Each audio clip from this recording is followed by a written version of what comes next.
पूर्णा नदीच्या पुरात अडकलेले 25 वानरांना गावकरी, महसूल कर्मचारी आणि वनविभागाच्या प्रयत्नाने सुखरूप बाहेर काढण्यात यश आले, तर उर्वरित वानरे उद्या काढण्यात येणार आहे. पिंपळगाव बाळापूर येथे पूर्णा नदीच्या पुरात झाडावर 30 वानरे अडकले होते. सोमवारी रात्री पुराची स्थिती पाहण्यासाठी गेलेल्या शेतकऱ्यांना हा प्रकार दिसून आला. महसूल प्रशासनाला माहिती दिल्यानंतर मंडळ अधिकारी सुदाम खुने, तलाठी अजय कटके यांनी मंगळवारी दुपारी या भागाची पाहणी केली. गावकऱ्यांच्या मदतीने वानरांना फळे व अन्न देण्याचा प्रयत्न केला. या कामी नारायण बनसोडे, प्रल्हाद बनसोडे, अंगद बनसोडे, गोविंद बनसोडे, लक्ष्मण बनसोडे, आप्पा बनसोडे, राधेश्याम बनसोडे यांची मदत मिळाली.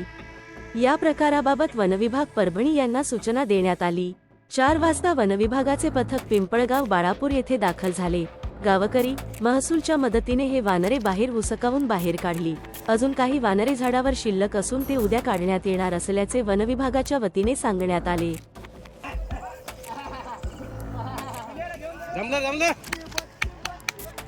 शाबास. अरे गोविंदा गोविंदा ब्याले.